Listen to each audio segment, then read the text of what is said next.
नमस्कार।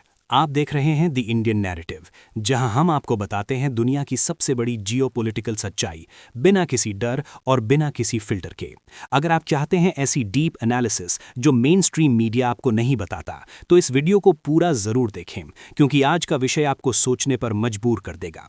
इमेजिन कीजिए, दुनिया की सबसे ताकतवर सुपर पावर एक ऐसी जंग में फंस जाए जहां जीतना भी नामुमकिन हो, निकलना भी नामुमकिन हो और लड़ते रहना सिर्फ नुकसान बढ़ाता जाए। ये कोई फिल्म नहीं है, ये आज की हकीकत है। और सबसे बड़ा सवाल ये है, क्या यूनाइटेड स्टेट्स इस जंग से बाहर निकल सकता है, या वो हमेशा के लिए इसमें फंस चुका है?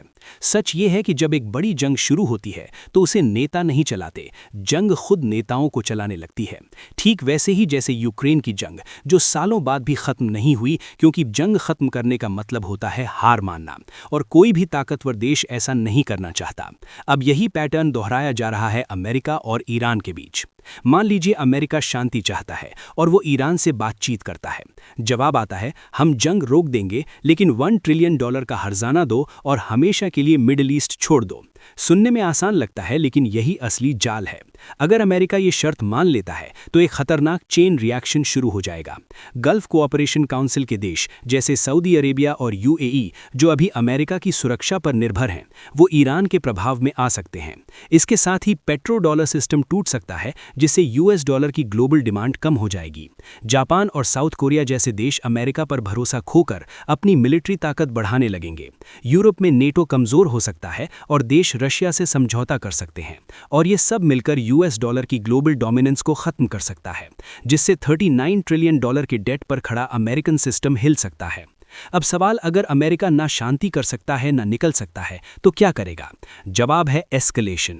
टारगेट हो सकता है खार्ग आइलैंड, जहां से ईरान का 90% ऑयल एक्सपोर्ट होता है। लेकिन समस्या यह है कि आप उसे कब्जा तो कर सकते हैं, लेकिन होल्ड नहीं कर सकते। ईरान लगातार मिसाइल, ड्रोन और आर्टिलरी से हमला करेगा।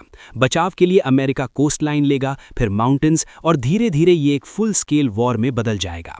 इसे कहते हैं मिशन क्रीप, जैसा वियतनाम वॉर में हुआ था, जहां 3,000 सैनिकों से शुरू होकर ये जंग 5 लाख सैनिकों तक पहुंच गई। सबसे चौंकाने वाली बात यह है कि कई मिलिट्री सिमुलेशंस के अनुसार अमेरिका इस तरह की फुल स्केल वॉर में स्ट्रगल करता है, क्योंकि अमेरिका की स्ट्रैटेजी है स्पीड और एयर डोमिनेंस, लेकिन ईरान ने पिछले 20 साल इसी स्ट्रैटेजी को काउंटर करने में लगाए हैं। Drones, hypersonic missiles, underground bases और प्रॉक्सी नेटवर्क्स के जरिए। यहां तक कि बड़े एयरक्राफ्ट कैरियर्स जैसे USS जेरल्ड F. फोर्ड भी अब वल्नरेबल टारगेट्स बन सकते हैं।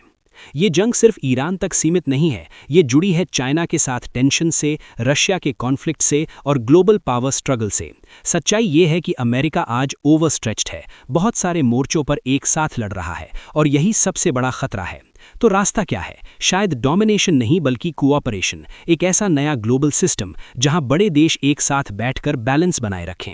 क्योंकि अगर ऐसा नहीं हुआ तो ये जंग सिर्फ मिडिल ईस्ट तक सीमित नहीं रहेगी, ये पूरी दुनिया को बदल सकती है। अब सवाल आपसे, क्या अमेरिका इस जाल से निकल पाएगा, या ये जंग सालों तक चलने वाली है?